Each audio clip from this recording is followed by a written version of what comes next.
ဒီနေ့တော့ Cherry ဘယ်လိုသေဆုံးကြတယ်လဲဆိုတာကိုပြောပြပေးသွားပါမယ်။ Cherry ကသူတို့ရဲ့အတွင်းပိုင်းကနျူကလ িয়ার ပေါင်းစပ်ဓာတ်ပြုလို့ထွက်လာတဲ့လောင်စာတွေကုန်ခန်းသွားတဲ့အခါမှာသေဆုံးကြပါတယ်။ ကျယ်တစ်လုံးဘယ်လိုပုံစံနဲ့သေဆုံးမလဲဆိုတာကတော့သူ့ရဲ့ဓာတ်ထုပေါ်မှာမူတည်လို့နေပါတယ်။ကျွန်တော်တို့နေလိုမျိုးဓာတ်ထုသေးတဲ့ကျယ်မျိုးတွေကတော့အဆင့်3ဆင့်နဲ့သေဆုံးကြပါတယ်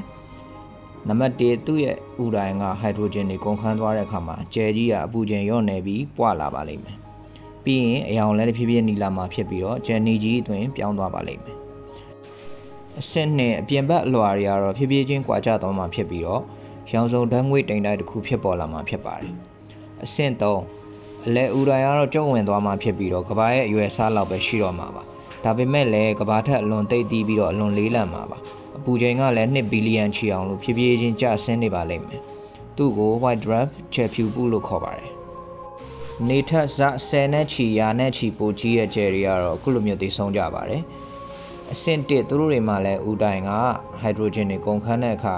ရောက်လာမှာပါပဲ။အဲ့ခါကျရင်သူတို့တွေကတော့ကာဗွန်အောက်ဆီဂျင်ဆီလီကွန်စသဖြင့်ပိုလေးတဲ့ drug စင်တွေဖြစ်လာတဲ့အထိဓာတ်ပြုပေါင်းစပ်ကြပါတယ်။အဲ့ဒီအခြေအနေကို super giant လို့ခေါ်ပါတယ်။အရောင်ကတော့အနီရောင်သို့မဟုတ်အပြာရောင်တစ်မျိုးမျိုးဖြစ်ပါလိမ့်မယ်။အဆင့်2အဲ့ဒီဓာတ်ပြုပေါင်းစပ်မှုကတန်အဆင့်ကိုရောက်တဲ့အခါမှာရက်တန့်သွားမှာဖြစ်ပြီးတော့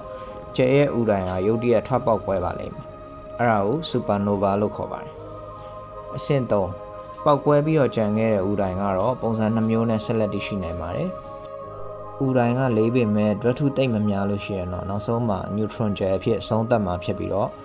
ဥဒိုင်ကလေးလဲလေးဓာတ်ထုကလည်းကြီးမယ်ဆိုရင်တော့ဓာတ်ဆွဲအားပြုတ်ဆင်းမှုတွေဖြစ်ပေါ်လာပြီးတော့တွင်းနက်တစ်ခုအဖြစ်ဆုံးသက်မှာဖြစ်ပါတယ်။